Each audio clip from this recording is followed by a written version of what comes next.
بالله من الشيطان الرجيم بسم الله الرحمن الرحيم والذين جاهدوا فينا لنهدينهم سبلنا وإن الله لمع المحسنين۔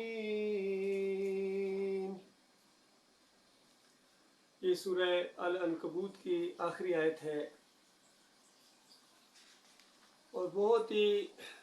زبردست اور حقیقی بات اس کے اندر بیان ہوئی ہے اللہ رب العالمین کی طرف سے۔ فرمایا جو لوگ ہماری خاطر مجاہدہ کریں، کوشش کریں، جہاد کریں، ہماری خاطر یعنی ہمارے دین کو سیکھنے کے لیے، ہمیں پانے کے لیے، فرمایا ہم ضرور بالضرور بہت زور دے کے لنہدینہم، ہم ان کو ضرور بالضرور اپنا راستہ دکھائیں گے اور یقیناً اللہ نیکوکاروں ہی کے ساتھ ہے۔ گویا یہ جواب ہے ایسے سارے لوگوں کو جو عام طور پر کہہ دیتے ہیں کہ کوئی سمجھ نہیں آتی کیا صحیح ہے کیا غلط ہے، کون سی جماعت حق ہے کون سی جماعت باطل ہے، کوئی کیا کہہ رہا ہے کوئی کیا کہہ رہا ہے، کچھ سمجھ نہیں آتی، بھائی چھوڑ دے ان کو، بس اس طرح بہانہ بنا کے وہ حق راستے کے متلاشی بھی نہیں بنتے ہیں۔ اور بتایا کہ جو ہمارے راستے میں کوشش کرتا ہے، جس کو شوق ہے ہمیں پانے کا اور اس میں تھوڑی سی کوشش کرتا ہے، تو پھر اس کے بعد ہم اس کو راستہ دکھائیں گے۔ اس بات کو اللہ تعالیٰ اپنی طرف دے رہا ہے کہ ہم اس کو راستہ ضرور بالضرور دکھائیں گے۔ اس سے پہلے کی آیات میں بتایا جا رہا ہے وَمَنْ أَظْلَمُ مِمَّنِ افْتَرَىٰ عَلَى اللَّهِ كَذِبًا، اس سے بڑا ظالم کون ہے جو اللہ پر جھوٹ بولے، یعنی جو بات اللہ نے نہ کہی ہو اور وہ بندہ کہے یہ بات اللہ نے کہی ہے، جی یہ دین کی بات ہے، یہ قرآن میں لکھا ہوا ہے، یعنی اپنی طرف سے کہے اور وہ بات اللہ تعالیٰ نے نہیں کہی ہے، تو یہ بتایا کہ یہ سب سے بڑا ظالم ہے۔ اس کے مقابلے میں یا اس کے مد مقابل بھی ایک بہت بڑا ظالم ہے، او کذب بالحق لما جاءہ، کہ جب اس کے سامنے حق بات آ جائے، صحیح دین اس کے سامنے آ جائے، پوری طرح اس کے دل کے اندر سے بھی اس کا جو اپنا ضمیر ہے وہ گواہی دے رہا ہو کہ بات تو ان کی سچی ہے، لیکن معاشرے کا چلن ہے، آباء و اجداد کی ریت ہے، کیا کریں سارے لوگ ایک طرف جا رہے ہیں، اب اس دائرے کے ساتھ چلنا تو آسان ہے، اب کون مخالفتیں لے، کون دشمنیاں، کون ان چکروں میں پڑے، تو حق بات اس کے سامنے آ بھی جائے پھر اس کو جھٹلائے۔ تو فرمایا یہ دونوں جو آدمی ہیں یہ بہت ہی بڑے ظالم ہیں۔ الیس فی جہنم مثوی للکافرین، ایسے ظالموں کے لیے، ایسے کافروں کے لیے کیا جہنم میں ٹھکانہ نہیں ہے؟ یہ ایک انداز ہے اللہ کی کتاب کا، ادبی انداز ہے، یعنی کیا ٹھکانہ نہیں ہے، وہاں کافی جگہ نہیں ہے، کیا جگہ ختم ہو گئی ہے وہاں کہ اب ان کو نہیں ڈالا جائے گا؟ وہ جہنم تو اتنی بڑی ہے کہ جب سب چیزوں کو ڈال دیا جائے گا اور اس کے بعد بار بار پکارے گی، چیخے گی حل من مزید حل من مزید، یا اللہ کوئی اور بھی ہے، یعنی اور بھی کوئی تیرا نافرمان ہے، اور بھی کوئی ہے جس کو میں اپنے اندر ذرا لوں۔ بڑی گنجائش ہے، بہت بڑی جہنم اللہ تعالیٰ نے بنائی ہے، اللہ اپنی پناہ میں رکھے۔ تو یہ دیکھیے یہ سورہ العنکبوت کا یہ آخری آیتیں ہیں۔ اس سورہ کا آغاز بھی بڑا ہی زبردست ہے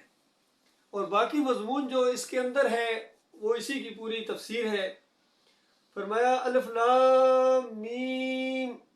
احسب الناس ان یترکوا ان یقولوا آمنا وهم لا یفتنون۔ سبحان اللہ، کیا انداز ہے اللہ کی کتاب کا۔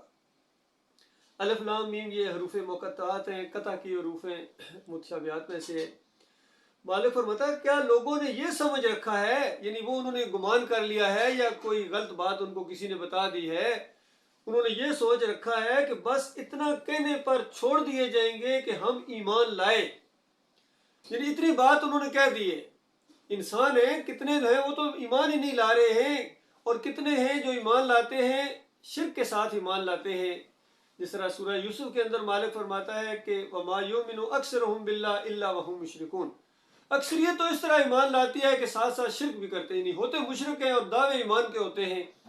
تو اکثریت تو اس طرح ایمان لاتی ہے، ان کا ایمان نہیں ہے۔ اب بات ہو رہی ہے سچے ایمانداروں کی، جو بالکل خلوص کے ساتھ پوری طرح ایمان لائے ہیں اللہ کے اوپر، اور انہوں نے کہا ہے کہ ہم اللہ کے اوپر ایمان لائے، اور پھر کیا انہوں نے یہ گمان کیا ہے کہ اب ہم ان کی آزمائش نہ کریں گے کہ وہ سچے ایماندار ہیں، اپنے دعوی ایمان میں سچے ہیں یا جھوٹے ہیں۔ کتنی بڑی بات انہوں نے کہہ دی ہے، کتنی بڑی بات ان کی زبان سے اب نکلی ہے کہ ہم اللہ کے اوپر ایمان لائے ہیں، اللہ کو ہم نے اپنا مالک مان لیا ہے، اپنا معبود مان لیا ہے، بس وہی ہمارا مالک ہے، پوری کائنات کا بنانے والا، پوری کائنات کا چلانے والا، نفع نقصان دینے والا وہ ہے، اور پکارے جانے کے لائق وہ ہے، اور جو ہے اس کے علاوہ کوئی اور نہیں ہے جو کھوٹی کو کھڑا کرے، جو مشکل کشائی کرے، جس کا واسطہ وسیلہ دیا جائے کہ یا اللہ فلاں کی وجہ سے دے، فلاں کی حرمت کی وجہ سے، بے حق کے فلاں، یعنی براہ راست اللہ اپنے مالک اور خالق کو وہ نہ پکارے بلکہ کسی اور کا واسطہ وسیلہ دے، کسی اور کے رکوع اور سجدے کرے، مشکل آئے تو کسی اور کو پکارے، خوشیاں آئیں تو کسی اور کی نظر و نیاز کرے۔ تو اس طرح جو ہے یہ ساری چیزیں چھوڑنے کے بعد جب وہ اللہ کی طرف آیا ہے تو کیا اللہ اس کو آزمائے گا نہیں، ٹیسٹ نہیں کرے گا؟ حالانکہ دنیا میں آپ جانتے ہیں کہ جو چیز بھی ہوتی ہے آپ اس کے بارے میں معلومات کرتے ہیں، دیکھتے ہیں، ٹھوک بجا کے اس کے بعد یقین کرتے پھر لیتے ہیں، اور اللہ تعالیٰ فرما رہا ہے کہ کیا لوگوں نے یہ گمان کر لیا، یعنی یہ ان کے ذہن میں یہ بات آ گئی ہے، یہ سوچ رہے ہیں کہ وہ ایمان لائے ہیں اور ان کو نہیں آزمایا جائے گا، باقیوں کی تو آزمائش ہوئی ہے، یہ جانتے ہیں،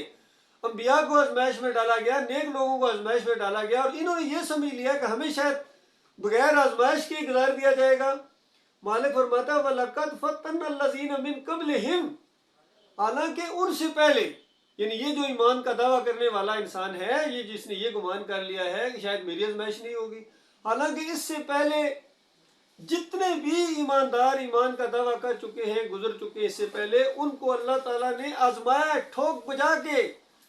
خود ان کو بھی دکھا دیا ہے، اور پوری دنیا کو اللہ تعالیٰ نے دکھایا کہ دیکھو یہ ایماندار ہیں، یہ سچے ہیں، یہ مخلص ہیں، یہ جم گئے ہیں ایمان خالص کے اوپر۔ کہیں فرمایا ان الذین قالوا ربنا اللہ ثم استقاموا تتنزل علیہم الملائکہ الا تخافوا ولا تحزنوا وابشروا بالجنۃ التي، اس انداز سے کہ جنہوں نے کہہ دیا کہ اللہ ہی ہمارا رب ہے، پھر اس کے اوپر وہ جم گئے۔ اور عالم ارواح میں بھی اللہ تعالیٰ نے سارے انسانوں سے یہی عہد لیا تھا، سب کو مخاطب کر کے ان کو چھوٹے چھوٹے جسم دیے اور ان کو خطاب کیا کہ کیا میں تمہارا رب نہیں ہوں؟ تو اس کے بعد سارے انسانوں نے، سورہ الاعراف کے اندر اس عہد کا ذکر ہے، سارے انسانوں نے کہا یا اللہ تو ہی ہمارا رب ہے۔ یہ رب کا رشتہ، رب کا معنی، رب کا جو ربنا ربنا انسان کرتا ہے، دعائیں بھی اسی طریقے سے ہیں، تو یہ بہت ہی پیارا رشتہ ہے۔ تو کیا مالک نے فرمایا کیا میں تمہارا رب نہیں ہوں؟ رب کے اندر سب کچھ آ گیا، پالنے والا، دینے والا، عطا کرنے والا، اکیلا معبود۔ تو اس وقت عہد و پیمان ہوئے کہ بالکل یہی ہے، اور اس وقت اللہ تعالیٰ نے کہا ان کو، ہم سب کو، کہ یہ جو عہد لیا جا رہا ہے یہ اس وجہ سے لیا جا رہا ہے کہ کل تم قیامت کے دن یہ نہ کہنا شروع کر دو کہ شرک تو ہمارے آباء و اجداد نے کیا تھا، اور اس وجہ سے جس پر ہم چلتے رہے ہیں یا اللہ ہمیں آپ نے پکڑ لیا ہے۔ تو یہ عذر جو ایک انسان آخر میں کر سکتا تھا، اس کا بھی کلا کما کر دیا گیا، اور بالکل بتا دیا گیا کہ دیکھنا اس معاملے میں تمہارا کوئی عذر قابل قبول نہیں ہوگا۔ اللہ تعالیٰ نے تمہیں دماغ دیا ہے، سوچنے سمجھنے کی صلاحیت دی ہے، سننے والے کان دیے ہیں، دیکھنے والی آنکھیں دی ہیں، اور دل و دماغ دیے ہیں، اور سمجھانے والے بھی آئیں گے، کتابیں بھی اتاری گئیں، سب کچھ بتا دیا گیا۔ اس کے بعد بھی اگر تم اس امتحان میں، ایمان کے امتحان میں فیل ہو گئے تو پھر خود تم ذمہ دار ہوں گے، کوئی تمہارا وہاں عذر نہیں چلے گا اور کوئی تمہارا پرسان حال نہیں ہوگا۔ ہر ایک کو فرمایا ہم نے آزمایا ہے، فَلَيَعْلَمَنَّ اللَّهُ الَّذِينَ صَدَقُوا وَلَيَعْلَمَنَّ الْكَاذِبِينَ۔ یہ ہے آزمائش کی وجہ کہ مالک فرماتا ہے تاکہ ہم جان جائیں کہ کون اپنے دعوی ایمان میں سچا ہے اور کون جھوٹا ہے۔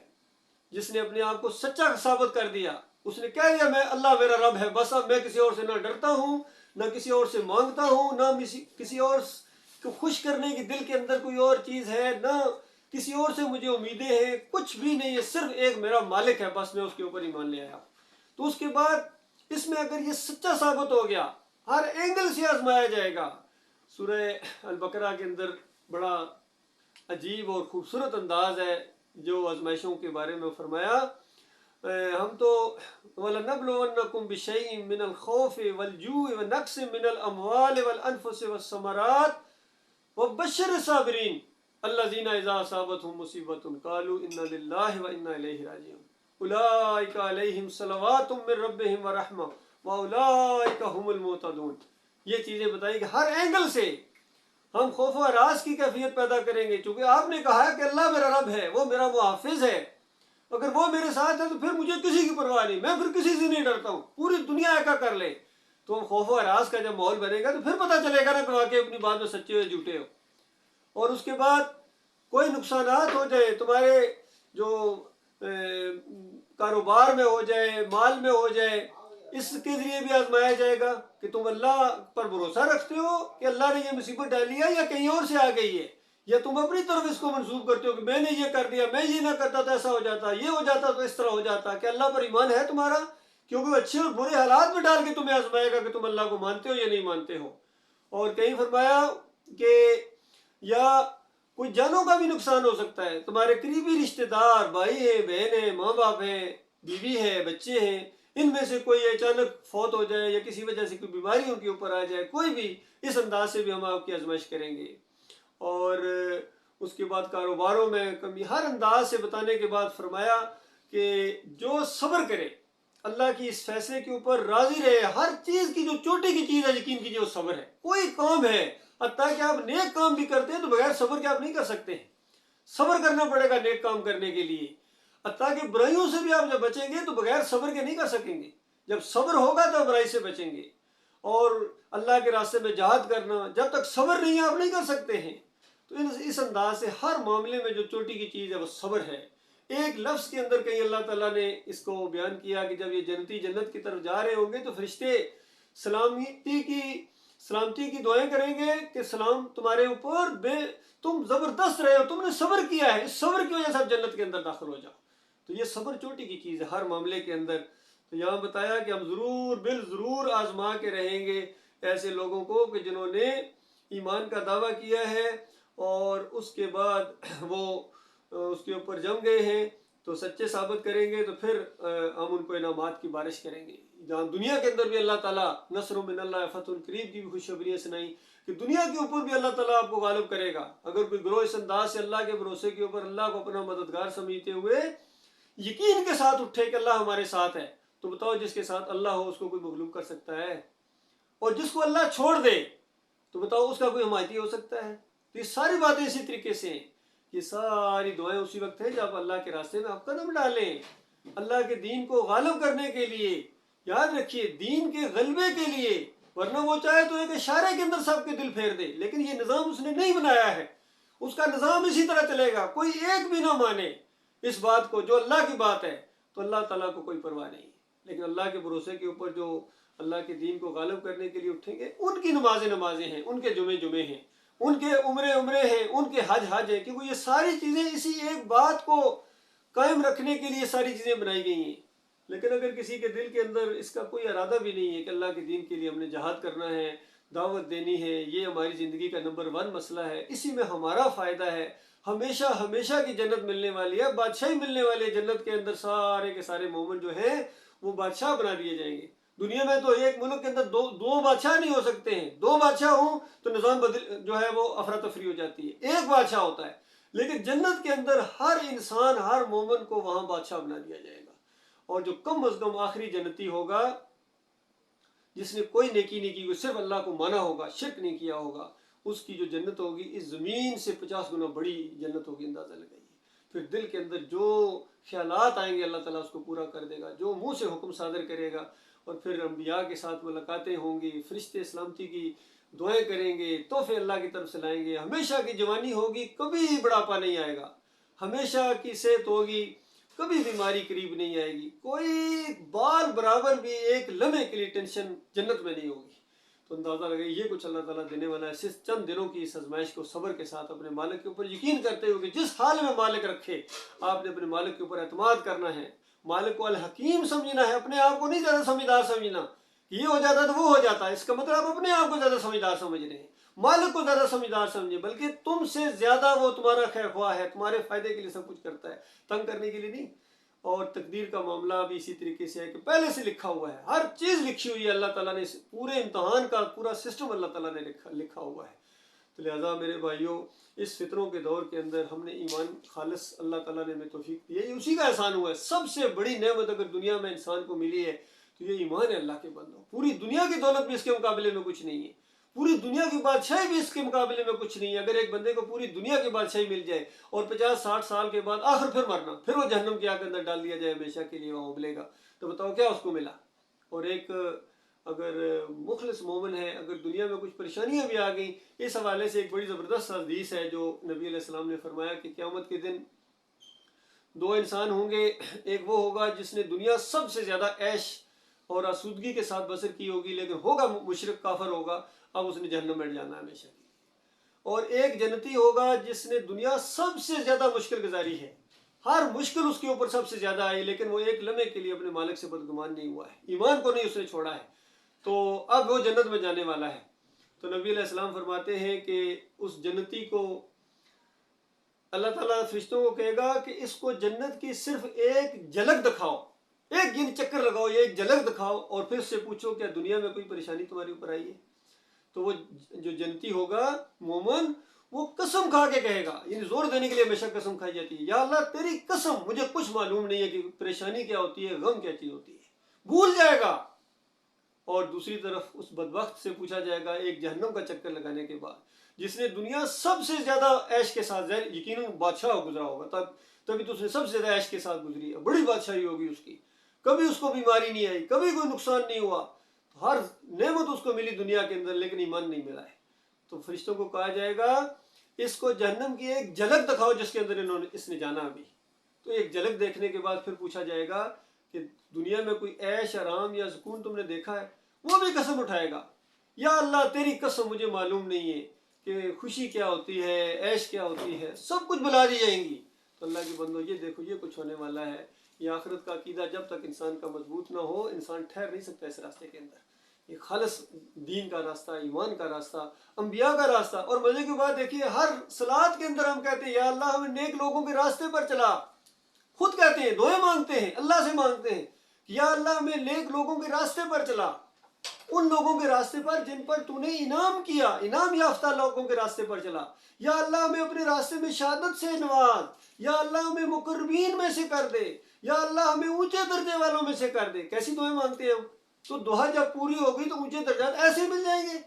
اللہ تعالیٰ پھر آزمائش کرے گا آپ کی، آپ کو آزمائش میں ڈالے گا، اور پھر دیکھے گا کہ آپ اللہ کے ساتھ کہیں بدگمانیاں کرتے ہیں یا اللہ کے راستے پر چلتے ہوئے کچھ آپ کو پریشانی یا تردد ہوتی ہے، شکوک و شبہات میں پڑے ہوئے ہیں، یا بالکل یقین کے ٹھک جانے کے اوپر بالکل آپ معاملہ کر رہے ہیں، جس طرح سورہ الحجرات کے اندر آتا ہے،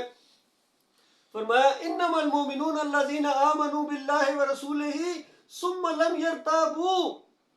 دیکھو ایماندار تو سارے کہ ہم ایماندار ہیں، ہم ایماندار ہیں۔ مالک فرماتا ہے پیچھے رکھو اپنے ایمان کے دعوے کو، منو اور تنوں کے تمہارے دعوے نہیں چلیں گے۔ انما المؤمنون، مومن تو صرف وہ ہیں الذین آمنوا باللہ ورسولہ،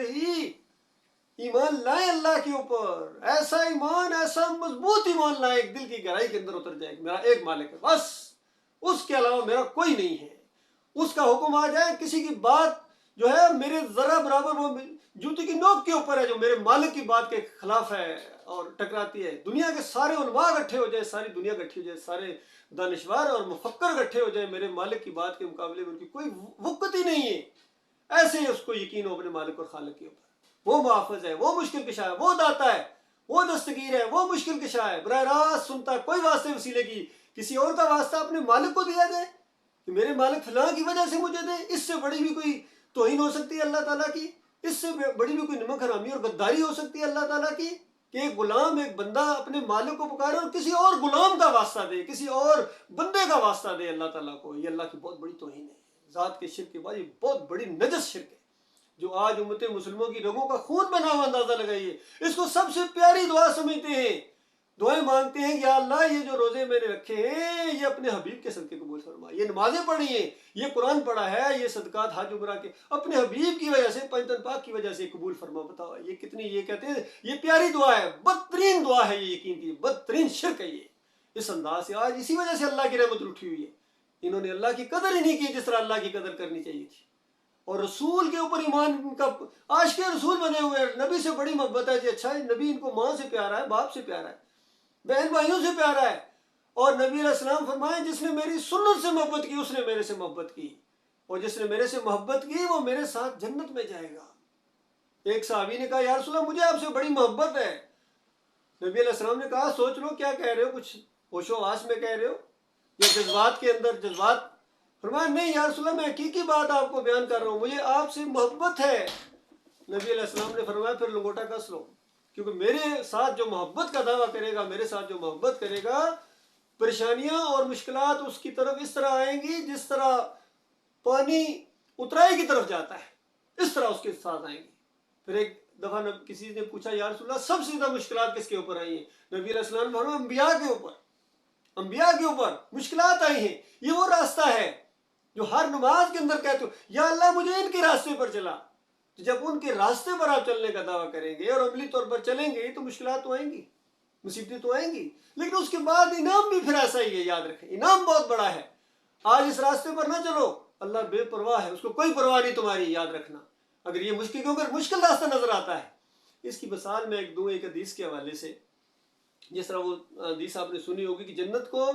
خواہش نفس کی جو تکلیفیں تو اسے ڈھانپا گیا ہے، اور جہنم کو جو دل کو اچھی لگنے والی چیزیں ہوتی ہیں اس سے ڈھانپا گیا ہے۔ اس کی مثال اس انداز ہے کہ سامنے دو چیزیں آپ کے ہوں، ایک بہت ہی خوبصورت محل ہو، اتنا خوبصورت جس کا آپ بیان نہ کر سکیں، لیکن اس کے سامنے جو دیوار لگی ہوئی ہے، باڑ لگی ہوئی ہے، وہ ذرا کانٹوں والی ہے،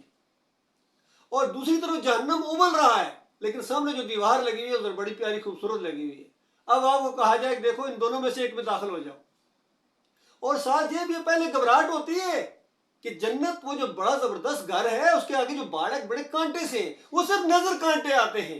آپ ذرا چھلانگ لگائیں وہ کانٹے نہیں، وہ پھول ہوں گے آپ کے لیے، اندازہ لگائیے۔ یہ صرف آپ کی آزمائش اللہ تعالیٰ نے کی ہے، کون اللہ کے اوپر یقین رکھتا ہے اور کون اللہ کے اوپر یقین نہیں رکھتا ہے۔ یہی وہ چیزیں دجال کے معاملے میں ہیں، ایک ہاتھ میں اس کے یعنی گویا نعمتوں والا انداز ہوگا، ایک انداز آگ والا انداز ہوگا، یہ آزمائش ہوگی انسانوں کے اس دور کے اندر۔ یہ معاملہ ہے جنت کا راستہ، یہ پھولوں کا راستہ نہیں۔ وہ جو کسی نے کہا کہ انہی راستوں پر چل کر اگر ہو سکو تو آؤ، میرے گھر کے راستے میں کوئی کیا کشان نہیں ہے،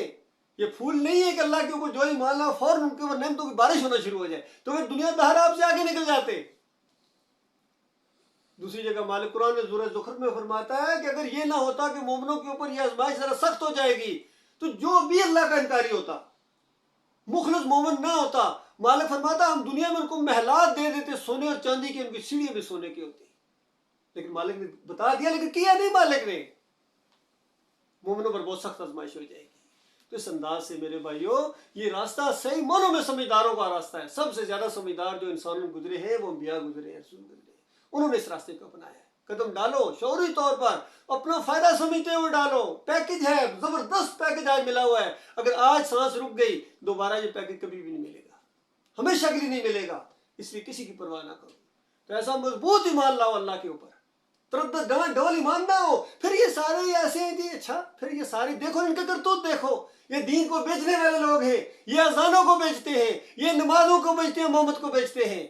یہ دیندار نہیں، یہ دکاندار ہیں، یہ فرقے بنائے ہوئے، کوئی بریلوی بنا ہوا ہے، کوئی دیوبندی بنا ہوا ہے، کوئی اہل حدیث بنا ہوا ہے، سلفی بنا ہوا ہے، قبر پرست ہے، سارے کے سارے قبر پرست ہیں۔ ان کے سب کے عقیدے ہیں کہ قبر والا مردہ سنتا ہے، دیکھتا ہے، پہچانتا ہے۔ تب یہ عرس اور میلے لگے، تب چادریں چڑھائی جا رہی، امت مسلم بالکل وہی کچھ قبروں کے ساتھ کر رہی ہے جو ہندو اپنی مورتی کے ساتھ کرتا ہے۔ ان کے عقیدے کے اندر خرابی ہے، تب اللہ نے مارا ان کو۔ فرمایا ایمان لاؤ اللہ کے اوپر اور اللہ کے رسول کے، ثم لم یرتابوا، پھر تمہیں شک نہ پیدا ہوگی کیا اس کا نتیجہ کیا نکلنے والا، پورے شعور کے ساتھ ایمان لاؤ۔ وجاہدوا باموالہم وانفسہم فی سبیل اللہ، اس کے بعد جہاد کرو اللہ کے راستے کے اندر۔ تم اپنی جان اور مال کا سودا کر چکے ہو مومنو، تمہاری بات ہو رہی ہے، باقی جو نہیں مانتے ان کو چھوڑو، جو شرک کے ساتھ مانتے وہ بھی پیچھے ہو گئے، اب بات تمہاری ہو رہی ہے، تم نے ایمان کا دعویٰ کیا کہ میں مومن ہوں، باقی سارے مشرک ہیں، باقی سارے فرقے غلط ہیں، ہماری جماعت بالکل حق کے اوپر ہے۔ اب تم سے خطاب کر رہا ہے مالک اپنی کتاب کے اندر سے کہ جہاد کرو اللہ کے راستے کے اندر۔ وجاہدوا باموالہم وانفسہم فی سبیل اللہ، جو یہ کریں اولئک ھم الصادقون، یہ سچے ہیں ایمان کے اندر، باقی سارے جھوٹے ہیں بے ایمان۔ سچوں کو ان کی سچائی کام دے گی، جس طرح سورہ المائدہ کا آخری رکوع پڑے، آخری آیتیں، جب وہ معاملہ سامنے آ گیا سارا، اور عیسیٰ علیہ السلام اس وقت کہیں گے کہ یا اللہ یہ آگے شرک اور کفر کے راستے میں چلتے ہوئے آگے، اب تو ان کو سزا دے، تو تیرے بندے ہیں، اور اگر تم معاف کر دے تو حکیم اور دانا رب ہے۔ تو مالک نے کیا جواب دیا؟ وہ جواب آپ سن لیجئے جو ملنے والا ہے کل قیامت کے دن۔ مالک فرمائے گا عیسیٰ آج وہ دن ہے، سچوں کو ان کی سچائی کام دے گی،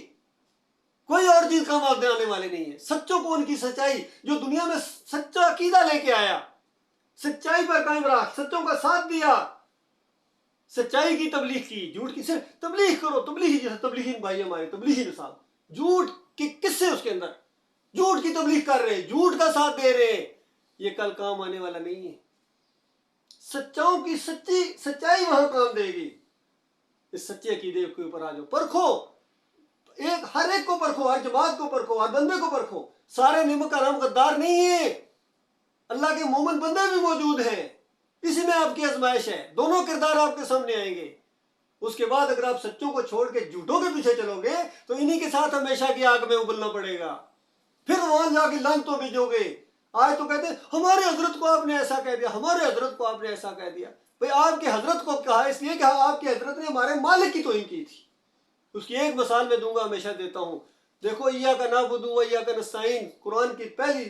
سورت کے اندر جو اللہ کی توحید کی کڑاکے کی آیت آتی ہے اللہ کی حمد و ثنا بیان کرنے کے بعد، کہ یہ تعلق پیدا کرتی ہے اللہ کا بندے کے ساتھ، بندے کا اللہ کے ساتھ۔ بندہ اپنے مالک کو کہتا ہے ایاک نعبد و ایاک نستعین، یا اللہ میں تیری عبادت کرتا ہوں، یا اللہ میں تجھ سے مدد مانگتا ہوں، اللہ کو کہہ رہا ہوتا ہے۔ محمود الحسن اور شبیر احمد عثمانی کہتے ہیں کہ اللہ کے مقبول بندوں کو، پیارے بندوں کو اگر واسطہ رحمت الہی سمجھ کر، غیر مستقل جانتے ہوئے اگر ان کو بھی مدد کے لیے پکارا جائے تو یہ بھی ایاک نعبد و ایاک نستعین کے اندر آتا ہے۔ بتاؤ اللہ کے بندو، اس سے بڑا کوئی ظلم، اس سے بڑی کوئی زیادتی اور اس سے بڑا کوئی قرآن کا انکار ہو سکتا ہے؟ اب پہلے صفحے پر شیطان نے انکار کروا دیا، اب کرتے رہو تفسیریں آگے، کیا تفسیر کرو گے؟ آپ نے پہلے صفحے کا انکار کر دیا، جو لنک ہے بندے اور اللہ کے درمیان۔ گویا یہ ایک دعا ہے، پورا قرآن تو اسی کے جواب ہے۔ جب آپ نے سوال کے اندر ہی شرک و کفر رکھ دیا، آپ بادشاہ، بڑے دنیا میں بڑا بادشاہ اسے عرضی لے کے جا رہے ہیں اور اسی کے اندر اس کی توہین کر کے اس کو گالی دے، اور پھر یہ امید رکھے کہ میں واپس جا رہا ہوں، میرے پیچھے سے طائف مجھے بھیجے گا وہ بادشاہ، وہ تمہیں جیل میں ٹھوس دے گا۔ اس لیے توہین کرنے والے، اللہ کی شرک کرنے والے، شرک اللہ کو گالی ہے۔ عام طور پر لوگ کہتے ہیں اچھا جی اس نے کہا نا جی آپ پیچھے ہی پڑ گئے ہیں، اب کیا ضروری ہے اس کو کافر مشرک کہنا؟ ہم تو میں تو نہیں کرتا نا جی۔ مالک ایسے ایمان کو تمہارے منہ پر مارے گا، تمہاری ماں کو گالی دی جائے، تمہارے باپ کو گالی دی جائے تو یہ خون کھول اٹھتا ہے، اور تمہارے مالک کو گالی دی جائے، شرک کے ساتھ، دڑلے کے ساتھ، لاؤڈ سپیکروں کے اندر گالیاں دی جائیں، دن رات دی جائیں، ساری رات دی جائیں، اور تمہارے ماتھے پر بل بھی نہ پڑے، تو اللہ تعالیٰ ایسے نمک حرام غداروں کو کیا کرے گا؟ جنت اللہ نے ایسے گندے لوگوں کے لیے بنا کے رکھی ہوئی ہے۔ وہ جنت بڑے بڑے درجات مالک نے مخلص مومنوں کے لیے بنائی ہے، مخلص مومن، ایمان کے معاملے میں، شرک کے معاملے میں ذرا برابر کمپرومائز نہ کرنا۔ آخری جنتی جو ہوگا، اتنے گناہ کیے ہوں گے اس نے جس کی کوئی بیان نہیں کیا جا سکتا، اتنے گناہ، کوئلہ ہو چکا ہوگا جب جہنم سے نکلے گا، لیکن اللہ کے ساتھ شرک نہیں کیا ہوگا، شرک کو برداشت کرنے والا نہیں ہوگا، ایسا بندہ ہوگا۔ یوں تو قاتل نمبر 1، چور نمبر 1، ڈاکو نمبر 1، لیکن شرک نہیں کیا ہوگا۔ یہ مسئلہ ہے اللہ کے بندوں، جب تک یہ مسئلہ نہیں سمجھا جائے گا کوئی خیر نہیں آ سکتی۔ یہ معاملہ ہے اللہ کے بندوں، میرے پیارے بھائیوں، اس پر زور دیا جاتا ہے، باقی ساری باتیں ٹھیک ہے، یقین کیجئے میں نے ان کی سوشل میڈیا کے اوپر ان کی تقریریں سنتا ہوں، جتنے بھی دوسرے ہیں ایک ایک نقطے کو اس طرح بیان کرتے ہیں، اگر آپ صبر کی ان کی تقریریں سنیں تو ایسے ایسے نقطے بیان کریں گے، اللہ کے ذکر کا کوئی ان کا بیان سنیں، ایسے ایسے نقطے بیان کریں گے جو آپ کے ذہن میں بھی نہیں آتے۔ کسی موضوع کے اوپر ان کی تقریریں سنیں، صرف یہ توحید کے اندے ہیں، ایمان کے اندے ہیں، شرک کو ان کو پہچان نہیں ہے، تو اللہ کو گالی ہے شرک۔ میرے پیارے بھائیوں، آپ خود اس سے آپ اندازہ لگائیں اللہ نے آپ کے اوپر کتنا احسان کیا ہے، جن کو یہ بات سمجھ میں آ گئی، شرک کو پہچان گئے، توحید کو پہچان۔ نمبر 1 مسئلہ یہ ہے، باقی سارے مسئلے بعد میں، نماز بعد میں ہے، باجماعت نماز اس کے بھی بعد میں ہے، روزے اس کے بھی آ رہے ہیں، آگے رمضان کا مہینہ آئے گا، بعد کی باتیں ہیں، عمرہ بعد، حج میں بعد کی باتیں ہیں، پہلے ایمان تو درست کرو۔ ان کفر و شرک کرنے والوں کو آپ نماز سکھاتے ہیں یا نماز کی امید رکھتے ہیں، ان کے پیچھے نمازیں پڑھتے ہو؟ کہ 27 گنا ملے گا. 27 کروڑ گنا جب تمہیں زیادہ عذاب دیا جائے گا پھر کیا کرو گے؟ اور وہ مخلص مومن جو خالص اللہ کی رضا کے لیے ان مشرکوں کے پیچھے نمازیں نہیں پڑھتا، اپنے مالک کے وقار کے لیے 27 کروڑ گنوں سے بھی زیادہ مالک اس کو اجر دے گا. مالک ایسا غیور رب ہے، اپنے مالک کو پہچاننے کی کوشش کرو. اللہ تعالیٰ اس ایمان کو سمجھنے کی توفیق عطا فرمائے. اقول قولی ھذا استغفر اللہ لی ولکم ولسائر المسلمین.